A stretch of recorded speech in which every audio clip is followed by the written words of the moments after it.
Patrick Henry is best known for declaring, "Give me liberty or give me death," as he urged Virginia to take up arms against the British king.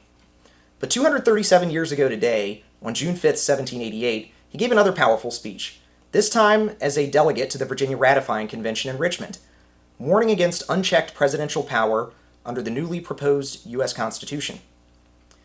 Henry feared the Constitution, as originally written, lacked sufficient protection for individual rights from executive overreach. His concern was not with the character of current leaders, but with the enduring truth that liberty cannot depend on the hope that those in power will always be virtuous. To quote Patrick Henry, "This Constitution is said to have beautiful features, but when I come to examine these features, sir, they appear to me horribly frightful. Among other deformities, it has an awful squinting. It squints towards monarchy. And does not this raise indignation in the breast of every true American? Your president may easily become a king. Where are your checks in this government? Your strongholds will be in the hands of your enemies.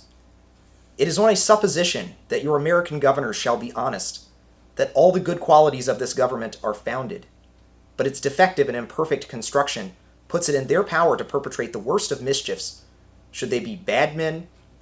And, sir, would not all the world, from the eastern to the western hemisphere, blame our distracted folly in resting our rights upon the contingency of our rulers being good or bad? Show me that age and country where the rights and liberties of the people were placed on the sole chance of their rulers being good men, without a consequent loss of liberty. I say that the loss of that dearest privilege has ever followed, with absolute certainty, every such mad attempt. If your American chief be a man of ambition and abilities, how easy is it for him to render himself absolute?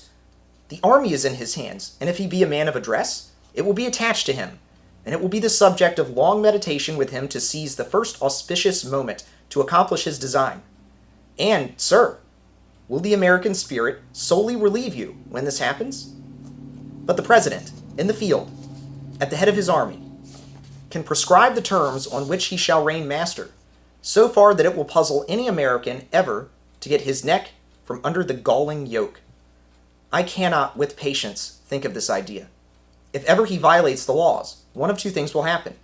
He will come at the head of the army to carry everything before him, or he will give bail, or do what Mr. Chief Justice will order him. If he be guilty, will not the recollection of his crimes teach him to make one bold push for the American throne? Will not the immense difference between being master of everything and being ignominiously tried and punished powerfully excite him to make this bold push? But, sir, where is the existing force to punish him? Can he not, at the head of his army, beat down every opposition? Away with your president. We shall have a king.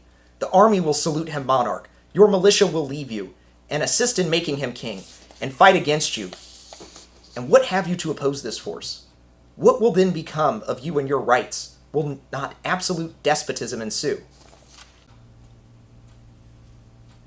The remainder of Henry's speech was summarized by the editor of the debate transcripts with the following editorial note. Here Mr. Henry strongly and pathetically expatiated on the probability of the president's enslaving America and the horrid consequences that must result. At the time, the Constitution included no Bill of Rights, no explicit guarantees of freedom of speech, religion, or due process. Though Henry lost the immediate battle and Virginia ratified the Constitution, his fierce opposition helped fuel the push for what became the Bill of Rights in 1791. Henry's warning reflects a founding principle still relevant today. Liberty must be secured by laws, limits, structural safeguards, and institutional norms, not by trusting in good intentions.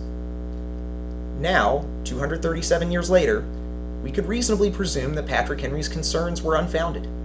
Or maybe he was right, just delayed by a couple of centuries. Ultimately, it's up to Americans in the present day to decide if Henry's warnings were paranoid speculations or prescient predictions.